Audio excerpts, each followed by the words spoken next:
Narito ang mahahalagang kaganapan sa bayan ng Marilao sa pangunguna ni Mayor Tito ngayong taong 2014.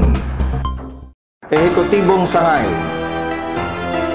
SPMS Workshop para sa mga pinuno at kawani ng pamahalaang bayan. Gender and Development Focal Point System Seminar ng DILG para sa mga kawani at opisyal ng pamahalaang bayan. Koleksyon sa buwis sa negosyo at amilyar tumaas. Suporta sa agrikultura.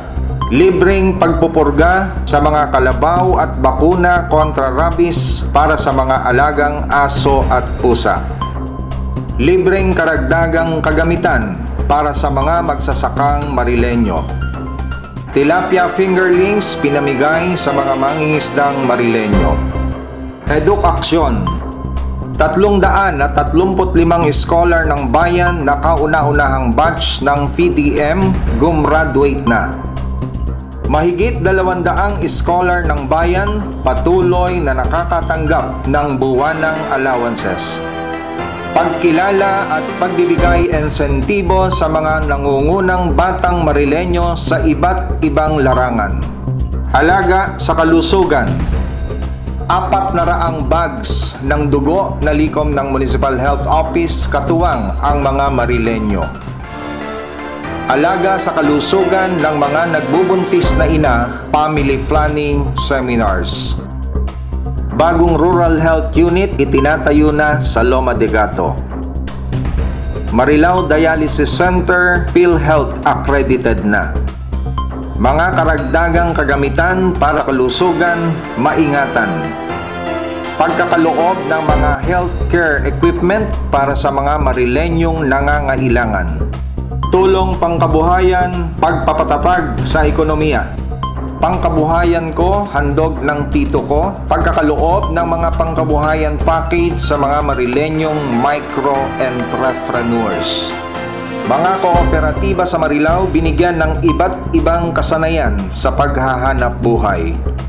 Mario F. Santiago Skills Training Center bukas na upang madagdagan ang kaalaman, kasanayan at kita ng mga Marileño.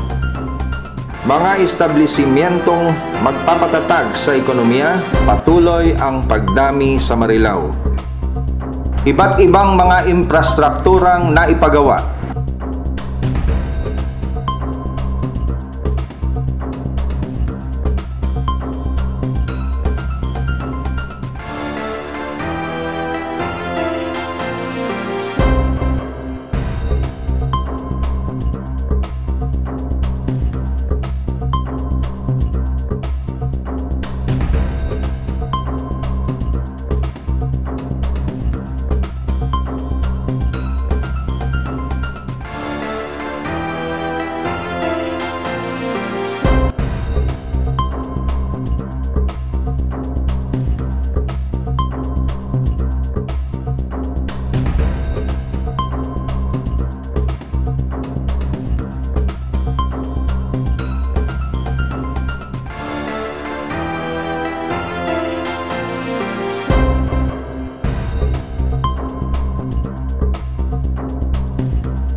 Bayanihan sa gitna ng kalamidad.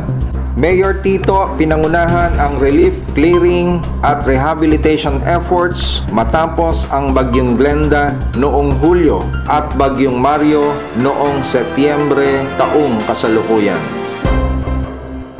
Marileño disiplinado, tugon sa mas maayos na pamayanan. Marilao Clean and Green Project inilunsad para mapanatiling maayos at malinis ang kapaligiran. Makabago at mas pinalakas na closed-circuit television or CCTV para sa Marilao Command Center para sa karagdagang bantay seguridad. Mga karagdagang sasakyan at kagamitan para tiyakin ang kaligtasan at seguridad ng mga mamamayan.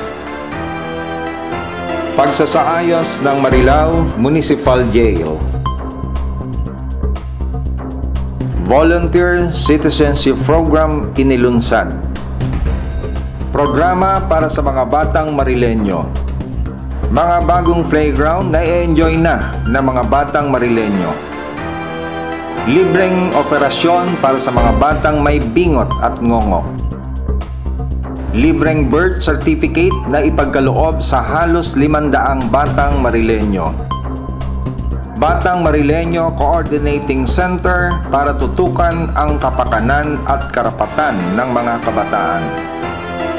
Marilao Arts, Sports and Youth Development Council or MASID para hubugin ang mga batang Marileño sa iba't ibang larangan. Kauna-unahang Batang Marileño Sports League matagumpay. Batang Marileño kahit may K, okay, kalinga sa mga special children sa Marilao. Araw ng Batang Marileño ipinagdiwang sa Marilao kasabay ng ika-2 taong anibersaryo ng Batang Marileño Program. Christmas Village Replica Display para sa mga batang Marileño. Mano po Tito Ko, Year 2, pamaskong handog ni Mayor Tito para sa mga batang Marileño. Marilao Community Youth Band nakatugtog na sa Agapayanan, pamaskong konsyerto para sa Marileño. At dahil sa mga pagsusumikap na ito at sa pagtutulungan nating lahat, narito ang ilan lamang sa mga pagkilalang tinanggap ni Mayor Tito at ng pamahalaang bayan ng Marilao mula sa mga pinagpipitagan ng organisasyon at samahan.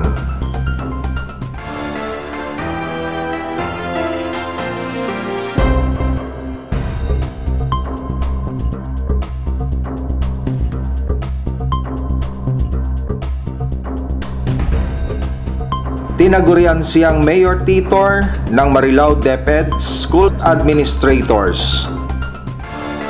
Most Outstanding Local Government Unit sa buong bansa sa Meralco Luminaries Awards 2014.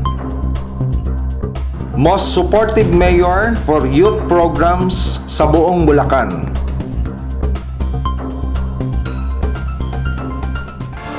At ito ang isang taong ulat ni Mayor Tito Santiago. Tuloy ang serbisyo para sa Marileño. Magandang araw po sa ating lahat. Maraming salamat po.